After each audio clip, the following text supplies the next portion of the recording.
Hey everyone, how you doing? It's Craig Campbell from Pastor Craig's Vintage Cards.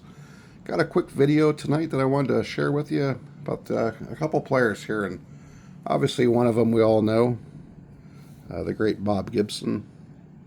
This is a second year card, the 1960 Topps. Just a beautiful card. Man, I'm so glad to have this in the collection. Great color, pretty well centered, just a really, really nice card. So yeah, we all know about Bob Gibson, and this card here is a 1962 Larry Jackson. Now, if you're a set collector, you're going to know this name Larry Jackson because he had a card from 1956 through 1968. Every year, Larry had a card, and for us set collectors, we know what it's like to find commons such as Larry for all of those years. And really, the other main guy in the story is Jim Baxes. And Jim has a rookie card in the 1959 top set. And then, of course, this card that I'm holding here, the 1960. And he was a Topps All-Star rookie third baseman. And Jim Baxes. So he had two cards, the 1959 and the 1960. So how are these guys connected? Let me spin you a tale here real quick. Larry Jackson had started the game April 15th, 1959 in Los Angeles between the St. Louis Cardinals and the LA Dodgers. And the Dodgers were ahead 3-0. And in the seventh inning, they decided to replace Larry Jackson with Bob Gibson, who was making his major league debut. So Bob Gibson replaces Larry, and the very first batter that Bob Gibson faces is none other than Jim Baxes. Now, a little bit of a backstory on Jim.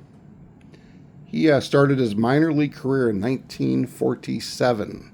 He toiled for 12 years in the minor leagues. 12 years. And he finally got into the big leagues in 1959, and he was a starter at third base. And Jim Baxes faces Bob Gibson, the young rookie. No fanfare behind Gibson. He just was a guy coming out of the bullpen. The third pitch that Bob threw, Jim Baxes hit a home run.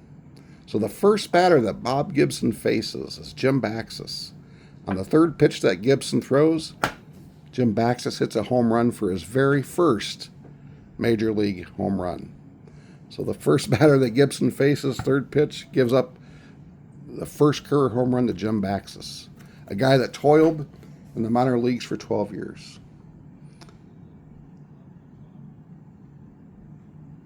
And Jim ends up with the Dodgers. He gets sent to the minor leagues, and he was quite upset, and he didn't report to the minor leagues. He said, I'm not going. After 12 years in the minors, Jim Baxes said, no, I'm not going. So the Dodgers trade him to the Cleveland Indians. That's why he's wearing this Cleveland hat for the 1960 card. And he gets traded to the Cleveland Indians, and he ends up getting a pinch hit home run in his first at-bat for Cleveland against Hall of Fame pitcher Jim Bunning of the Detroit Tigers. So quite interesting that Baxes seemed to greet Hall of Fame pitchers with a home run in his first at-bat for the Dodgers, first at-bat for the Cleveland Indians. And Baxes played in 77 total games for the Indians, and he ended up hitting 15 home runs, but he wasn't brought back, and he was sent to the minor leagues. And after the 1961 season, Jim Baxes hung up the cleats and went back to working in a factory in San Francisco. And we all know that Bob Gibson went on to have one of the best careers ever for a pitcher. One of the most intimidating pitchers, big game pitcher. Whatever you want to attach to Bob Gibson, he was it. He was a winner. He was a gamer. He was an intimidator. He didn't back down to anybody.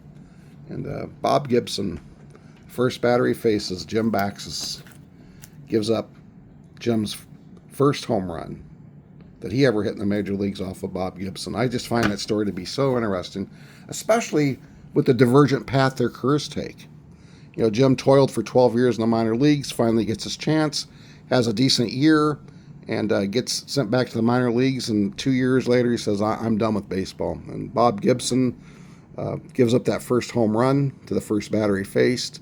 And then he just turned it on and became one of the elite pitchers of the 1960s into the 70s, and really just, probably a top 20 pitcher of all time. And so I just find it so interesting to look at the careers of these two guys and how they diverged, and yet how they shared cards in the 1960 top set, as did Larry Jackson over here.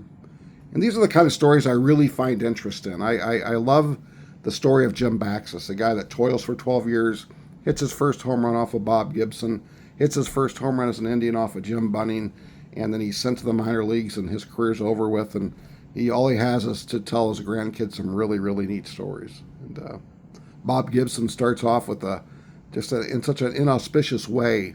The third pitch he delivers in the major leagues, he gives up a home run to a guy that had never hit one before. I just love those stories. But I'd like to share more of these stories as I go through my cards and just kind of bring the men on the cardboard to life a little bit, because guys like Jim Baxes, guys like Larry Jackson, they have stories that are as interesting as Mr. Bob Gibson.